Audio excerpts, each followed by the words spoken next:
Hello! Welcome to Hello. Microbiology News, where we discuss some of the latest news stories and papers and also decide what paper we're going to go into real depth and detail in next week. I'm hmm Fazalam, and this is my co host. And I'm Danny. Yeah, we're here to talk microbiology about all things that are great that are small.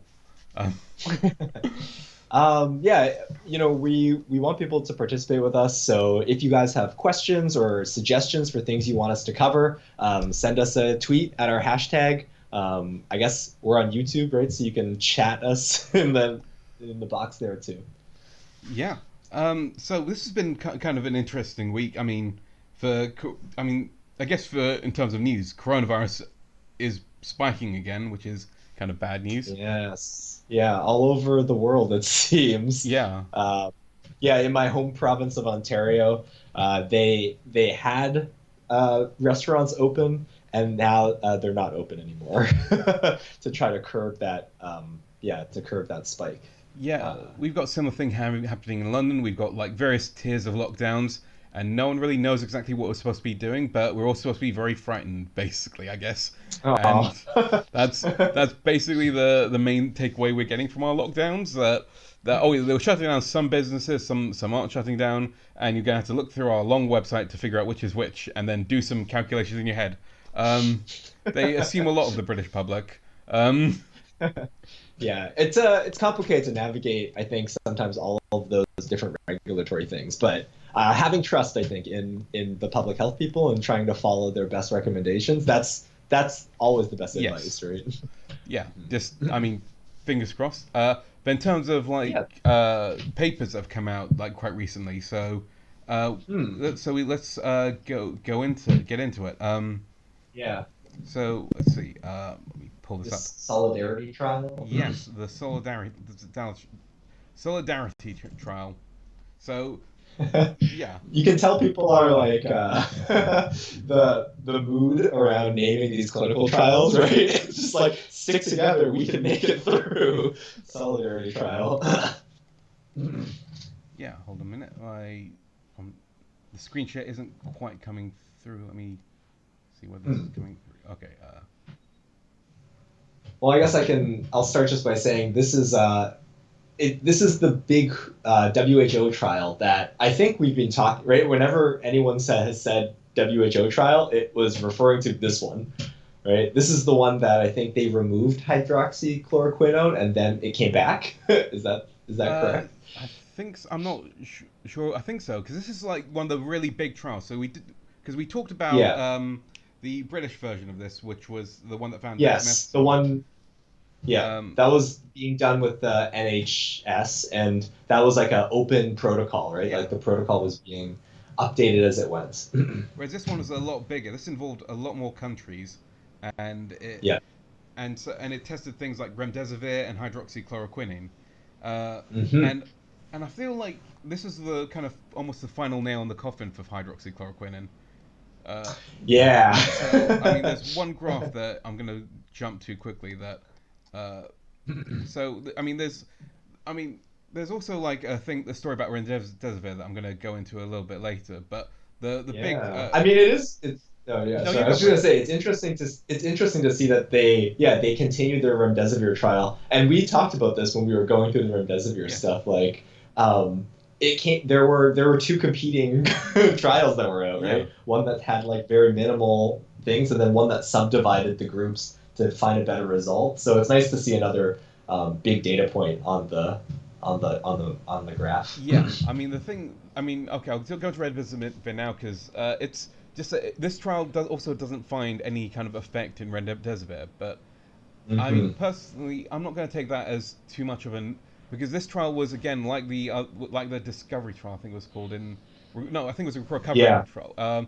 Where this is in Yeah, very whichever. The one in China, the Chinese trial. yeah in here it was basically very severe patients who are who are hospitalized, and that isn't the most advantageous like place for antivirals because Right, basically right. like antivirals work best on the first like instance where a virus is about to infect, but when the virus has already taken over, they're not going to have that much of an effect. So, Yeah.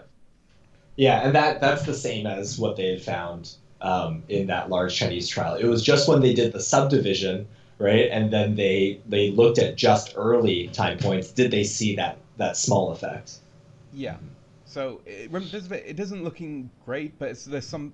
So, but hydroxy. It's in the Yeah. toolbox, right? It's in the toolbox for people, but like that toolbox is limited. Yeah. And given the fact that there's not a lot of remdesivir in the world Mm. and it's kind of an expensive thing, like whether or not we're going to see a big impact from it, like that's, yeah, remains to be seen. And then hydroxychloroquine, which has had so many negative trials by now, and it's and my favorite thing that meme that has always gone around with hydroxychloroquine is whenever it fails, people go, well, you should use it with zinc, and people going, yeah, hydroxychloroquine with zinc. So when Trump got sick, they didn't give him hydroxychloroquine, they did give him zinc. So the truth is, zinc was the key all along.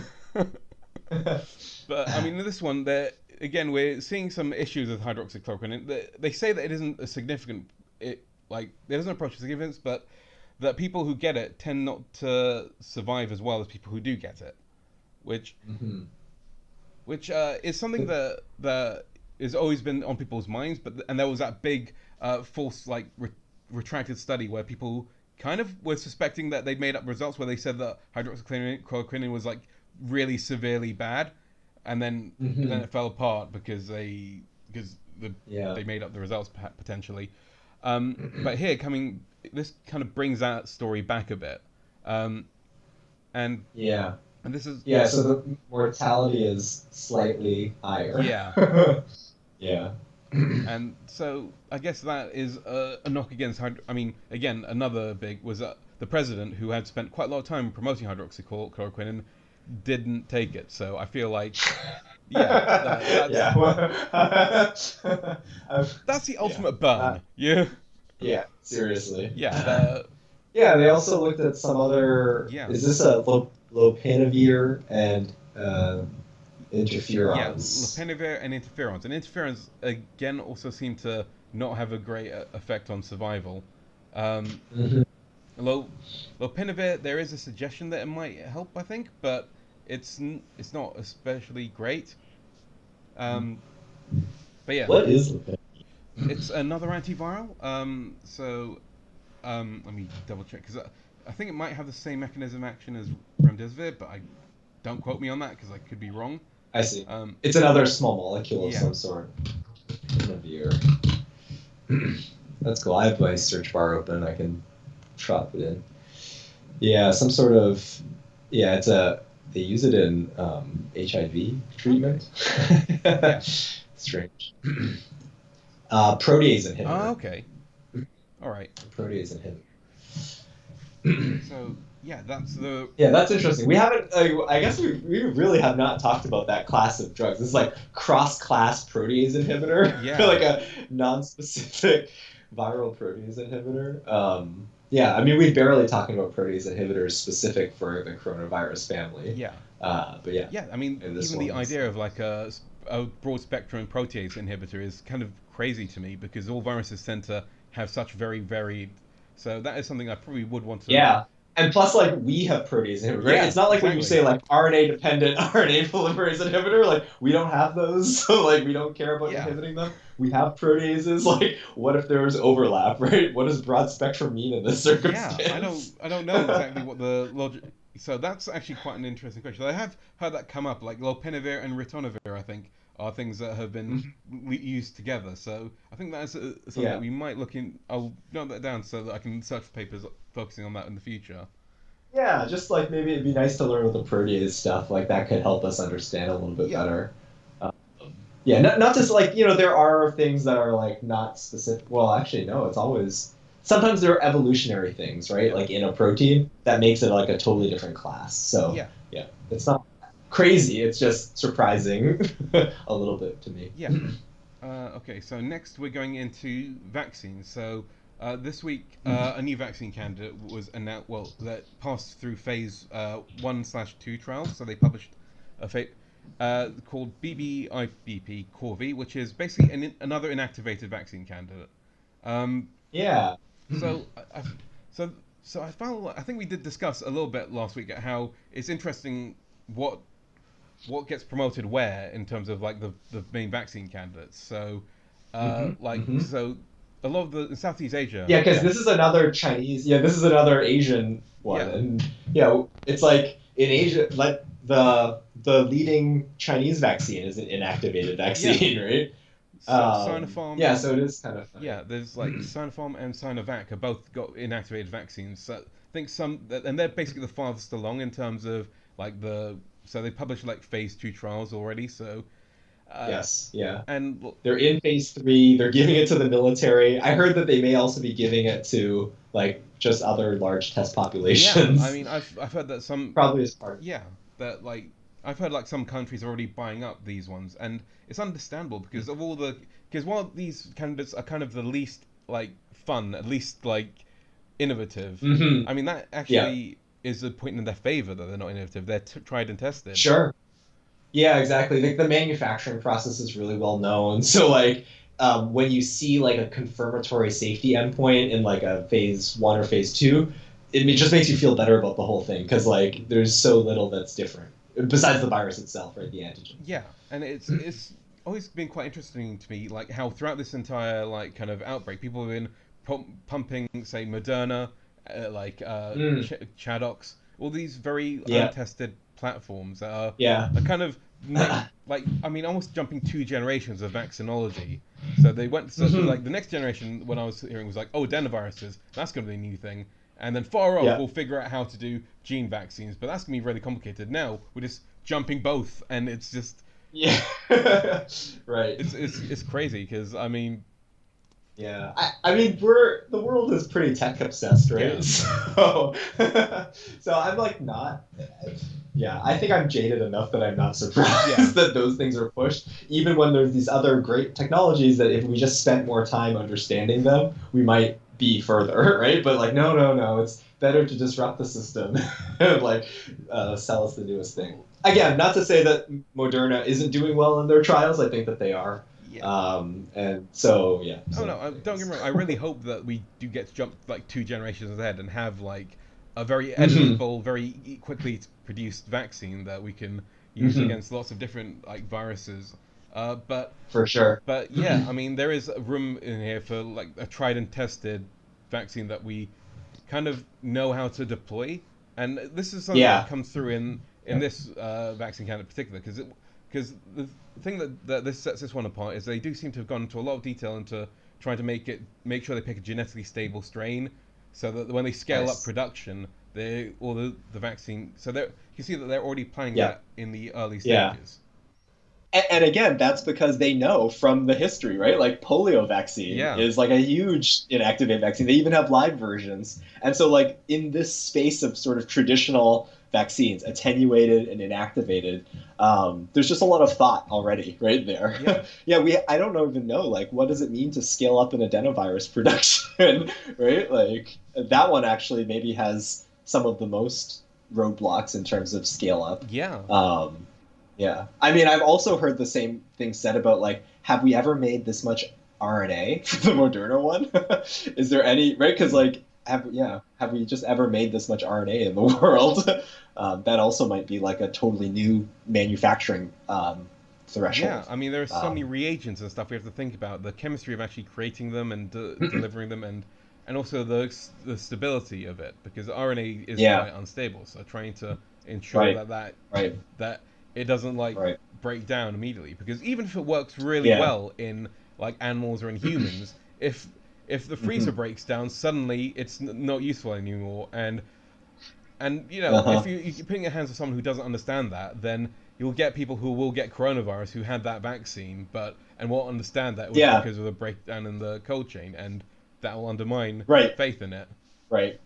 Yeah, totally. I mean, that's like those are all things like basically hopefully in a year from now or like something like that, right? Like we'll be seeing the extent of those problems. And of course, the companies have assured us that they've thought about this, it's taken care of, but like we haven't seen that data, right? Yeah, That some of that data we may never see because like manufacturing information like that is not always yeah. published. I mean, for like a company like Moderna, where they've got their like entire like all their eggs in one basket, and if that goes wrong, then they would have spent all that money on infrastructure for nothing, and that'd really suck for them. But then, so but they are doing it. I've heard that they're making things at risk right now. Like in terms of when we think about pharmaceutical project management, like people are just like that's like the pre-orders are crazy for these companies. But that allows them to take this risk, right? Because they have the pre-orders, they can be like, well, let's just try to build it, right? And hopefully we'll figure out the bugs as we go. And it helps that the Warp Speed funds basically have given them the space to take those kinds of risks, where they absolutely. And I mean, I'm optimistic that if they do get this cold chain in place, if they get all the kind of infrastructure in place, then that will not just help us for today, it'll help us for future vaccines that use the same kind of thing. Oh, absolutely. Yeah, the promise, I think that's probably one of the big selling points of the Moderna, the new platforms, right? Is like that if it will set us up for the future, even. Yeah, because there are plenty of other RNA therapies out there other than vaccines that could really be helpful. I know there's like one for Duchenne muscular dystrophy that could really like help use that, or there are also other genetic disorders that can be solved via this, and that's a potentially fascinating thing. So so if it works, and that's if it works, then it's fine. But just before we leave the topic of this vaccine, I just want to plug too that like it's funny to think about like this vaccine methodology, delivering RNA, like making our cells express things. It's also like a bridge to gene therapy. Like you just said, this muscular dystrophy, right? That's a genetic disease. And so, I mean, there's still a lot to talk about in the public discourse about gene therapy, but we won't talk about that now. No, I think it's important.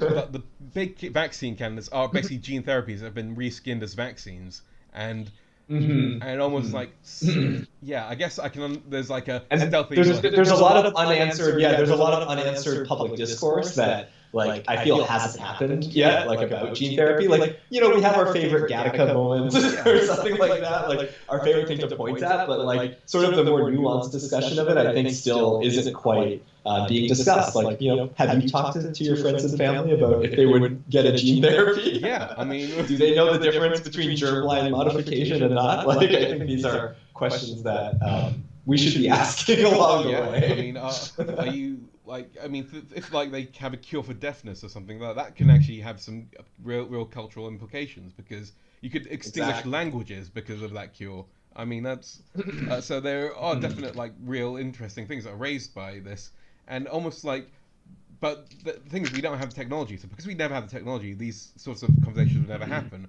But if these next generation vaccines go through, then those conversations will start needing to be had.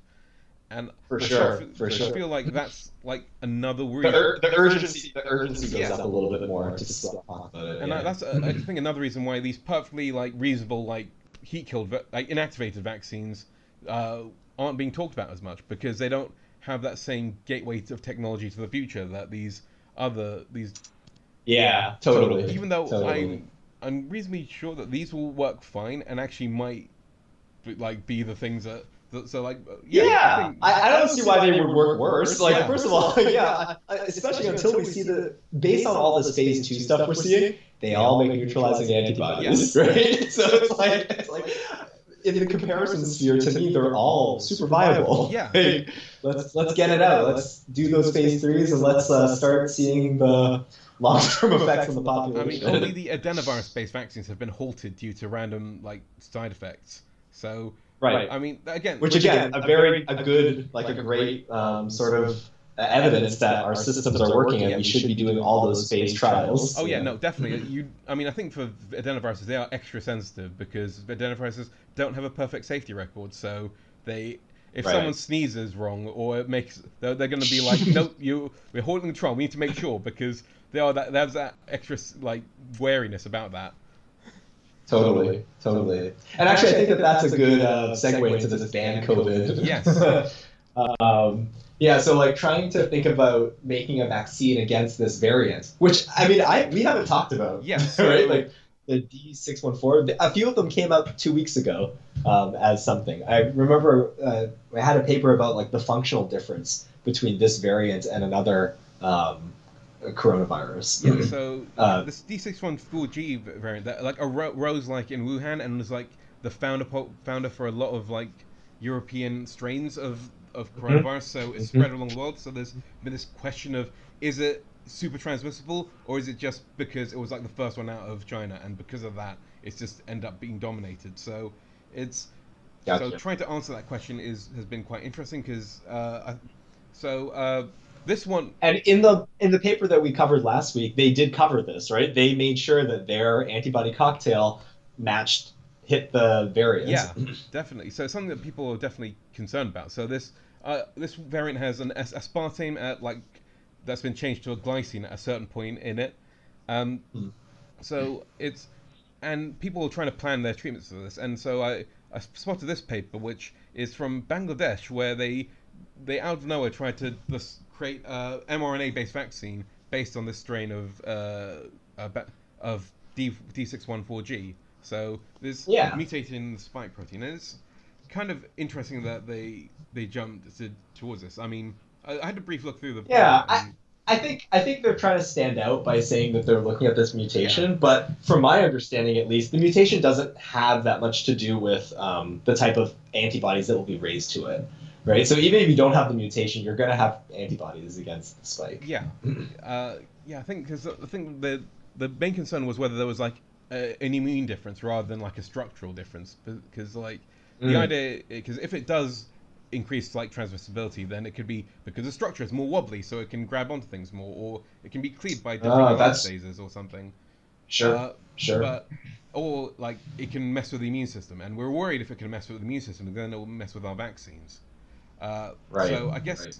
So I mean, this paper is very like much we made something, we put into mice, it created antibodies, blah. But the next paper is quite interesting, because this also focuses on the D614G. Where did I put that? Yeah. And I think it's trying to allay concerns, basically, right? It's like, is there worries that this might not work? But they tried to they don't have sort of bench work about this, but they have in silico evidence to try to... Experimental and in silico evidence suggests that vaccines are unlikely to be affected by D614G mutation in SARS-CoV-2 spike protein. And I particularly like this paper because it shows the return of Inovio to the conversation, because they use the...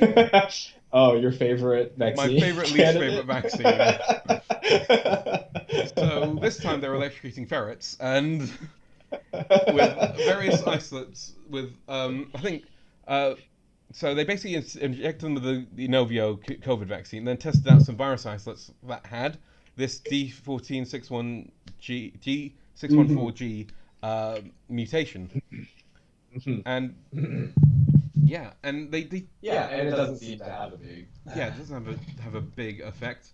They got some nice like modeling stuff on there, some really nice pictures. So wait, so they do wet work? I thought it was just in silico. Based on the title, it's just like, they do a bit of both. So they well, that's nice. Because I mean, I see. It's kind of like they have the experimental model where it's like neutralizing antibody titers aren't so different, but then they map that to like the structure, and they're like, well, the structure probably isn't going to change that much.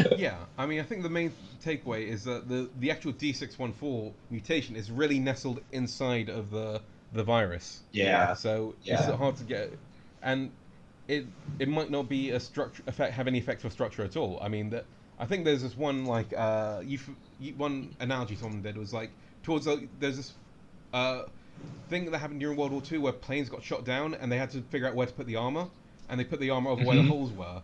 But obviously that's so I think the idea is that this mutation is happening here because it's the only place where any mutation happened that won't mess with the whole spike protein. Gotcha. So okay, cool. This is quite an interesting one. I mean, it's good to see that Inovio is around. Yep. Okay, let's see. We have antibody-like proteins that capture and neutralize SARS-CoV-2. Yeah, so this is basically following on from antibodies, but they've synthesized their own antibody-like proteins, which Yeah. Yes. What I'm really excited about this one is we've never talked about phage display. Yes. This is one of my favorite biotech, like recent. I guess not recent. It's been around for a while. But biotech techniques using viruses and directed evolution really to get closer to something that you want. We talked about the germinal centers and how our bodies use like a type of directed evolution, right? To like make sure they get the best antibody out. And so we don't do it with cells because that's really complicated. We are more advanced with phage, and so we actually do it with viruses. Yeah.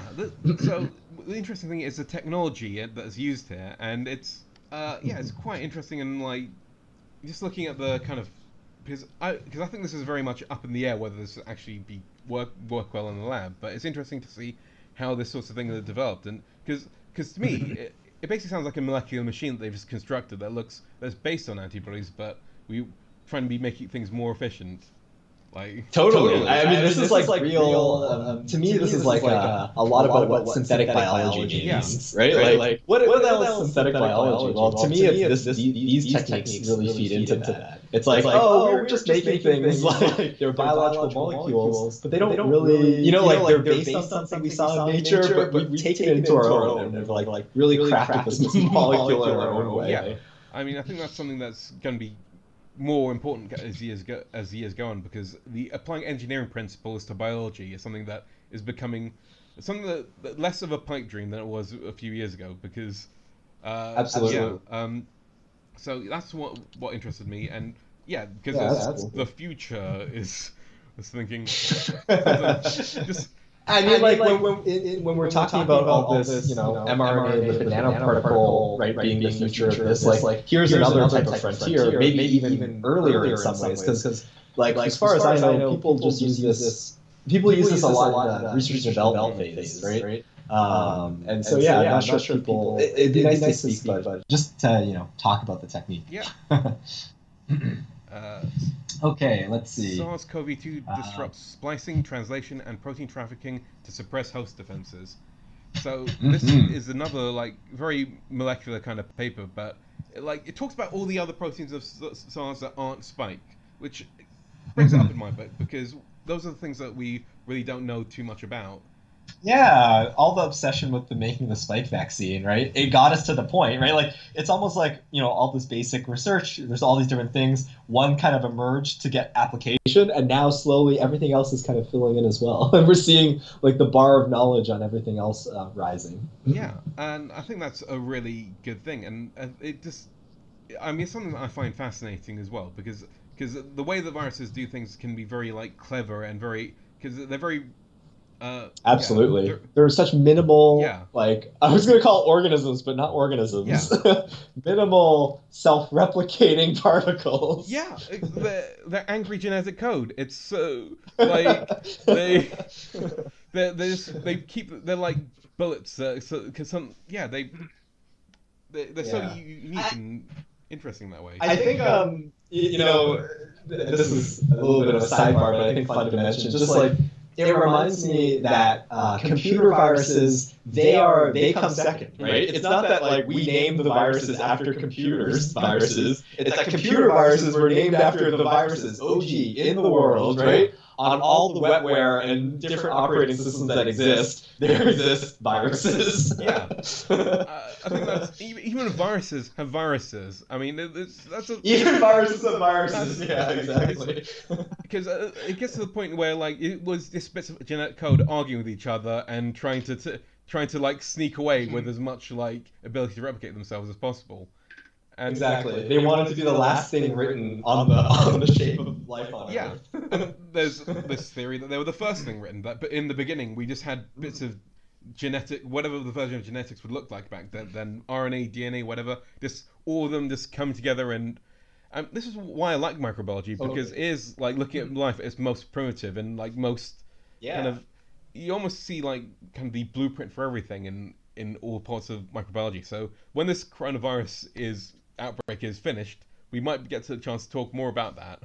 About like, yeah, Absolutely. But I mean, I think this paper is a good bridge because this is sort of exactly where you would get that insight into life by studying a virus, right? Because we're looking at the specific mechanisms our favorite, our infamous virus is using to deal with host cells. And in the details of that, we might find things that are surprising and tell us more about just life in general or the way biology works. Yeah.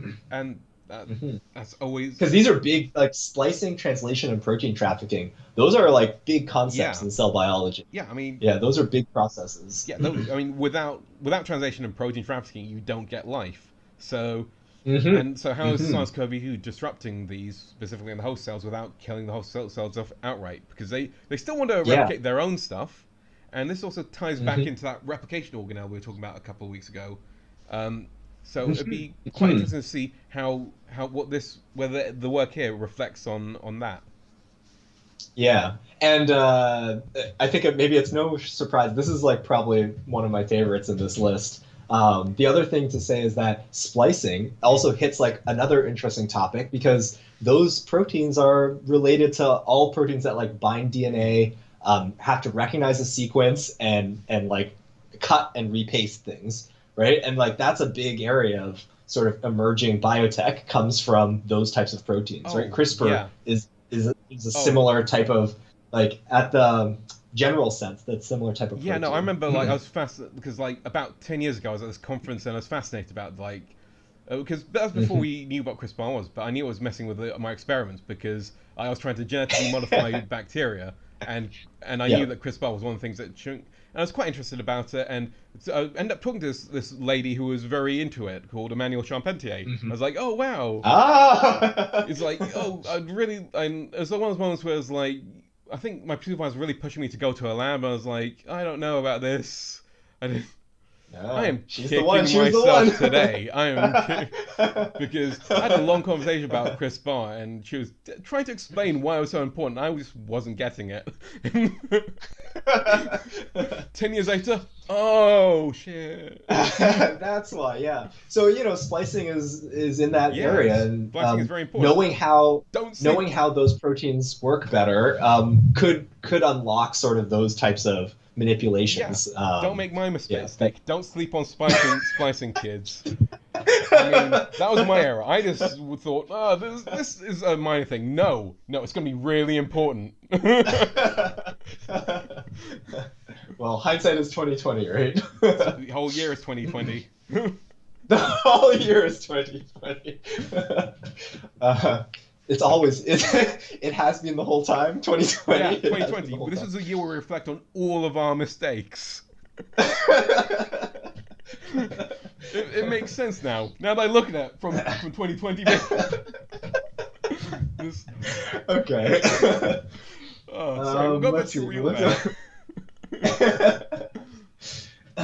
okay, we got architecture of inactivated SARS-CoV-2 with postfusion spikes revealed by cryo-EM and cryo-ET. Yes, cryo-EM, favorite technique now.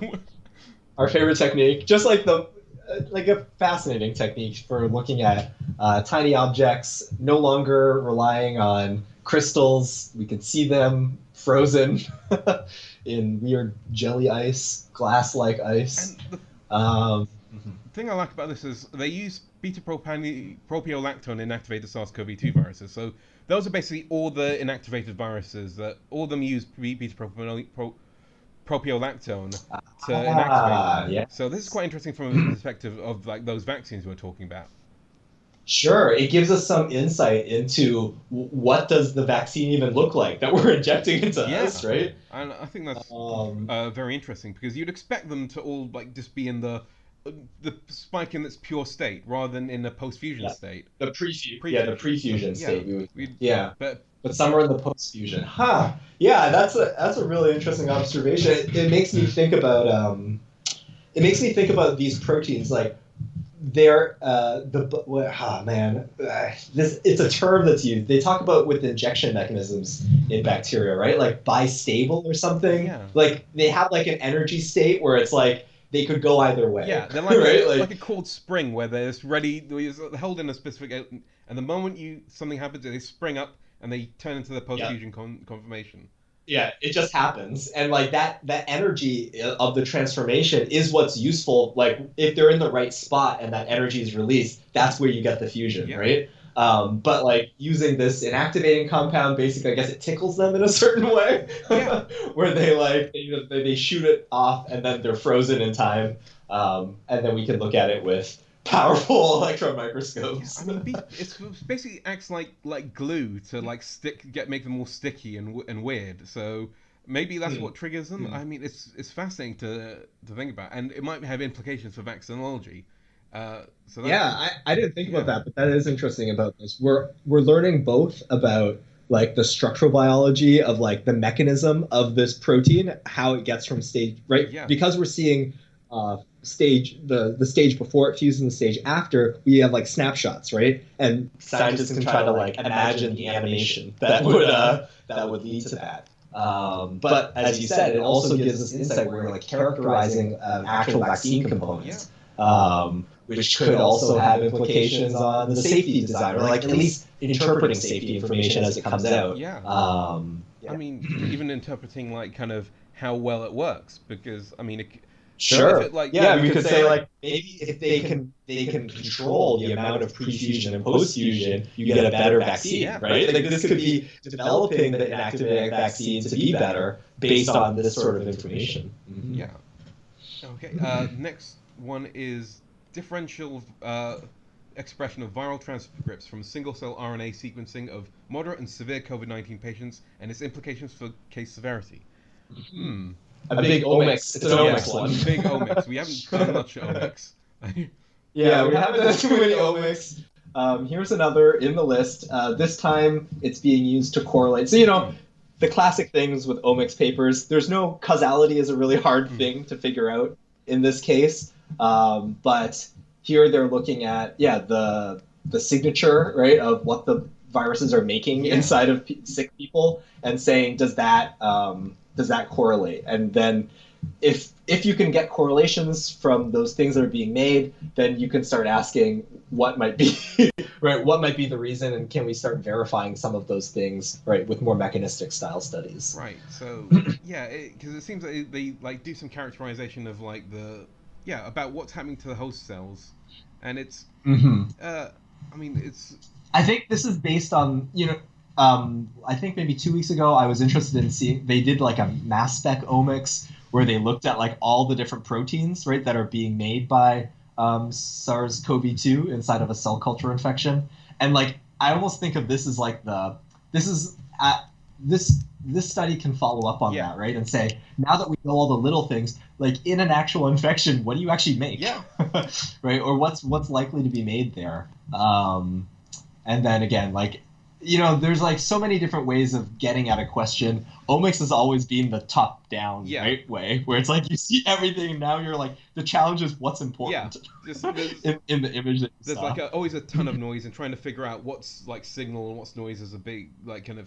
And also what to focus down on too, because sometimes you have tons and tons of work ahead of you, and you only have funding for like one section of it. So just all that prioritizing. Totally. Yeah. But they do find some sort of signal in this. And so that's basically all you can say from some of this. But reading it, we can get an understanding of the methodology of taking these big data approaches. They're very important in science now, but not the only thing that goes into making good science. I think that's important for people to remember as we become obsessed with large data sets. And I guess the final paper we'd be looking at is the superantigenic character of an insert unique to SARS-CoV-2 spike supported by a skewed TCR repertoire in patients with hyperinflammation. Now, superantigens are something that I've been really interested in during my PhD. There's this antigen that can non-specifically just cause all the your immune system to react to it. So it seems to be the classic superantigen is toxic shock syndrome, right? Yeah, or at least that's where I first heard about it, was with it's a famous case in, I think, in the U.S.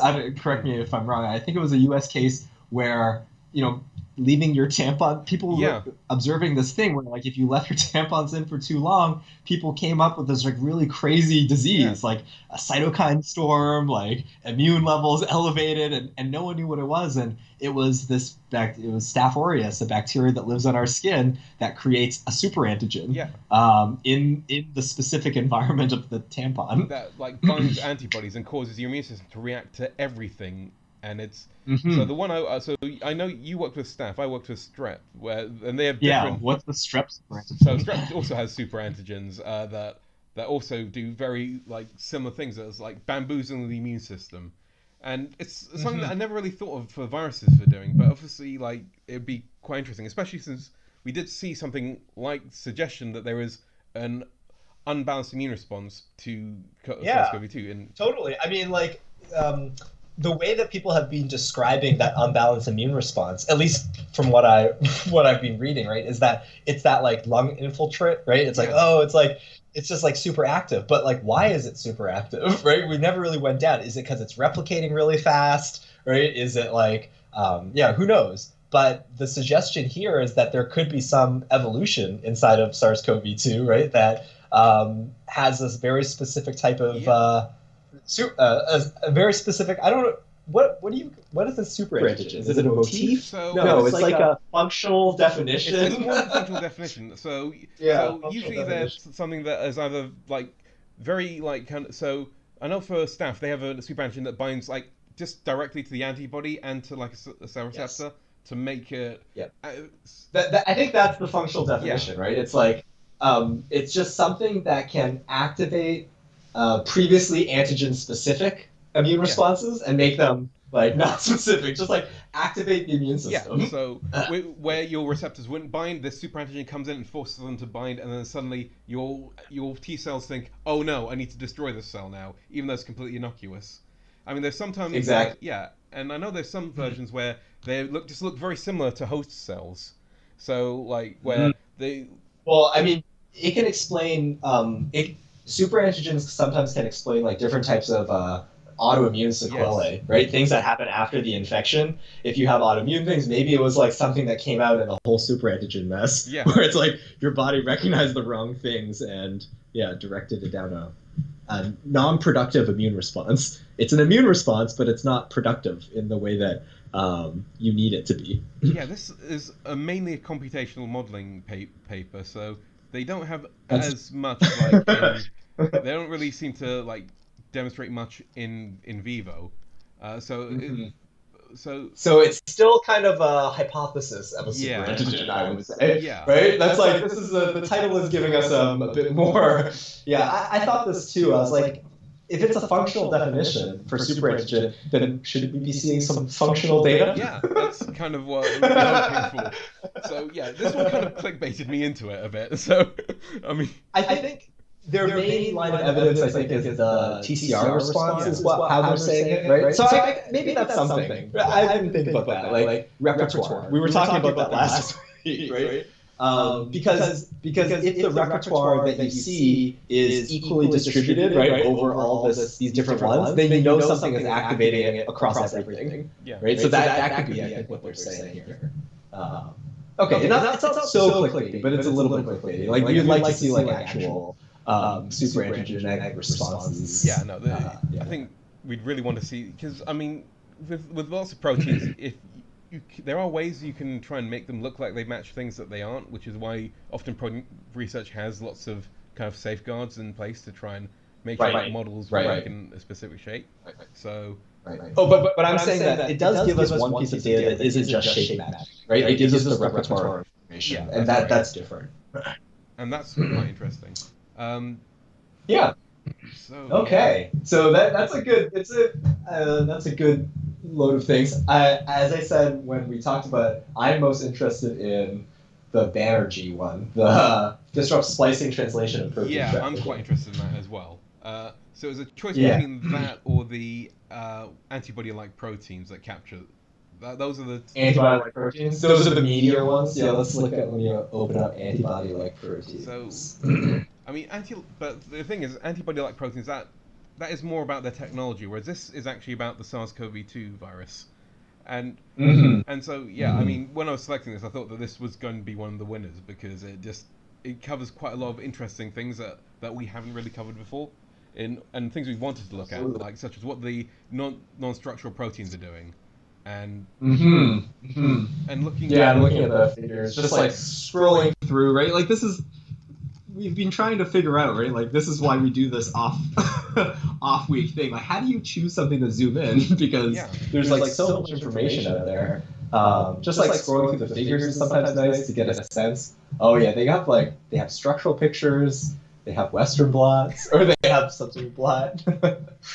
Oh, it's intense.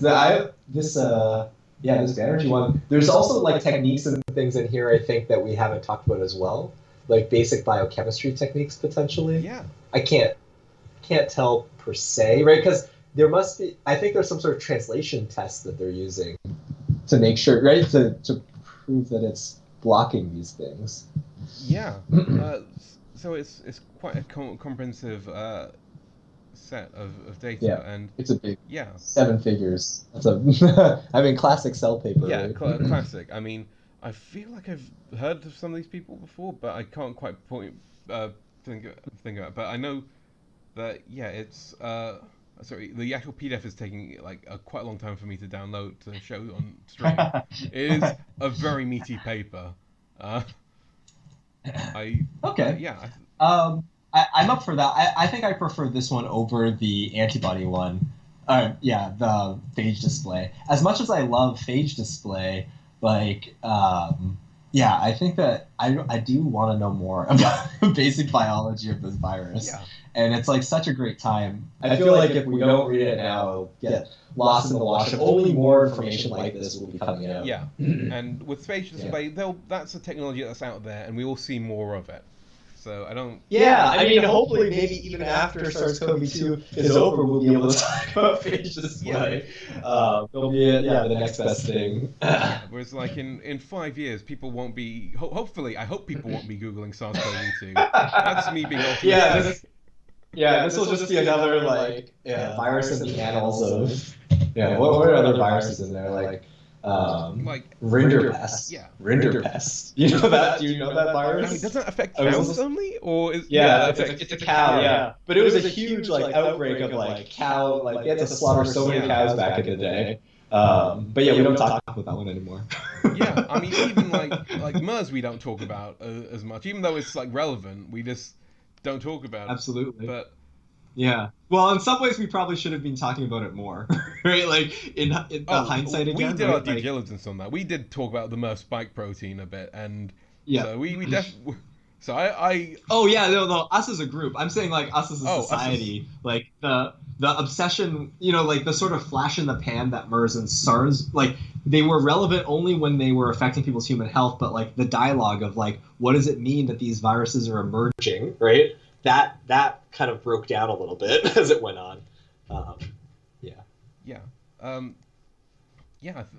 Because but we have talked about MERS. Yeah, we have. We've done our responsibility. It's society's problem. I take no responsibility about the. But how are you feeling? Do you think the Banerjee one is? Yeah, I think the Banerjee one's a good one to look into. I feel that's something that it's one of those papers that will feed into our understanding of other papers going forward. So I think that absolutely, as we try to build out our knowledge of how does this virus work at a mechanistic level as a way of describing, it only helps us talk about vaccines better, right? Because it sort of fleshes out our knowledge of what are the other ways the viruses might be getting around. So God forbid, we don't see vaccines that don't work, right? But if we get to that point, we can then take that knowledge and take it a step further, right? And be maybe it's because of this, right? Maybe if we inhibit this thing, then our vaccine will be better. So I think that covers it. I think it's been quite nice talking to you about this, and quite nice chatting about catching up on the news and everything. So, absolutely. So yeah, for people who are listening on, if you guys are going to read this paper along with us during the week, then please send us your questions or your comments, I guess, your impressions using the hashtag micro Twitter journal. Micro TWJC, and we'll be back next week and dive into this paper figure by figure. Yeah, thank you so much for joining me, Danny. It's been great talking to you, and I'll see you. Talking to you. Yeah, I'll see you next week. Okay.